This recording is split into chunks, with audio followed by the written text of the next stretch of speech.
Empat sirih pinang, sirih dari Pulau Mutiara. Pemanis kata selamat datang, awal bismillah pembuka bicara. Bismillahirrahmanirrahim. Assalamualaikum warahmatullahi wabarakatuh. Salam sejahtera bagi kita semuanya. Om Swastiastu, Namo Buddhaya, salam kebajikan. Dewan juri yang saya hormati, serta para pendengar yang sangat saya banggakan. Pertama-tama, marilah kita panjatkan puja dan puji syukur kita terhadap kehadirat Tuhan Yang Maha Esa, yang telah memberikan rahmat dan hidayahnya, sehingga kita dapat melaksanakan lomba Indonesian Independence Day Competition secara virtual tanpa halangan suatu apapun. Amin ya rabbal alamin. Pada kesempatan yang baik ini, perkenankanlah diri saya untuk menyampaikan pidato dengan judul Peran Pemuda untuk Mewujudkan Indonesia Emas tahun 2045. Bung Karno pernah berkata, "Beri aku 10 pemuda maka akan aku guncang dunia." Ucapan ini memiliki makna yang sangat dalam. Kita sebagai generasi muda harus mampu menghadapi segala tantangan, hambatan dan ancaman baik dari diri kita maupun dari luar diri kita. Saudara-saudara generasi muda Indonesia, pada tahun 2045 negeri kita genap berusia 100 tahun. Pada masa itu diharapkan mengalami kemajuan luar biasa.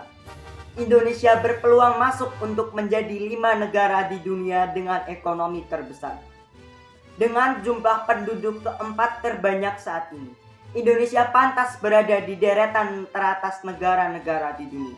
Dan yang menjadi pertanyaan, masih lama kok dipikirin dari sekarang? Indonesia 2045 memang masih 24 tahun lagi.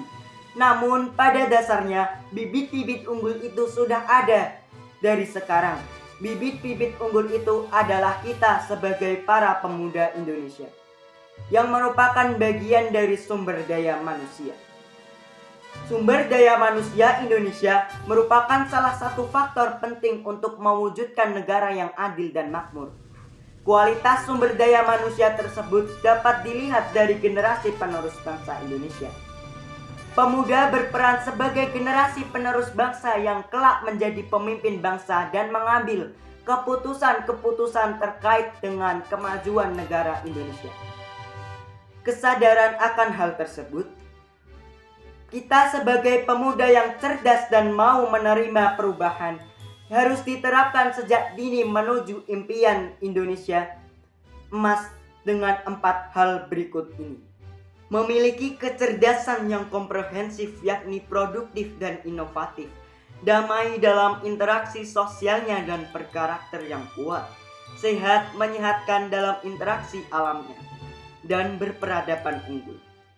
Dengan 4 hal tersebut, bila kita laksanakan, kita akan menjadi pemuda-pemudi penerus bangsa yang percaya diri, mandiri, modern, dan memiliki pola pikir kritis.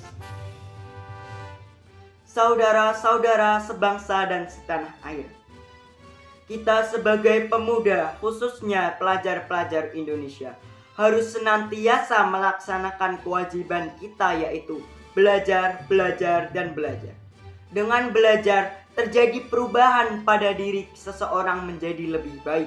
Dan dengan belajar, masa depan yang cerah dapat kita gapai dan kita wujudkan. Selain belajar secara pengetahuan, kita juga harus segera belajar dan beradaptasi dengan banyaknya perubahan kebijakan, kecepatan, inovasi di bidang teknologi.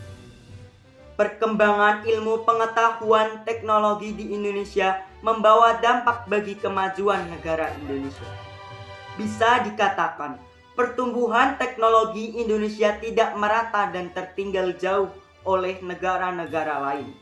Hal ini salah satu faktor kurangnya kemajuan sebuah negara. Maka dari itu, pada tahun 2045 Indonesia optimis bisa menjadi Indonesia emas. Dan semua sistem pendidikan, teknologi, dan ekonomi sudah bisa terkendali dan merata. Yang semula Indonesia negara berkembang pada tahun 2045 Indonesia sudah bisa dikatakan Indonesia maju.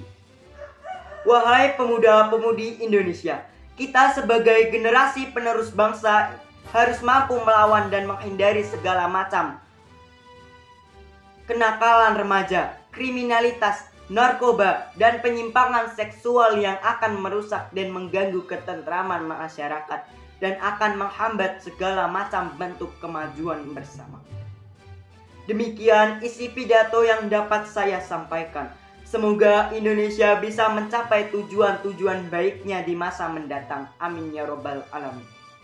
Padi habis tinggal jerami, bakar dulu hingga bersih. Rupanya pidatoku sampai di sini.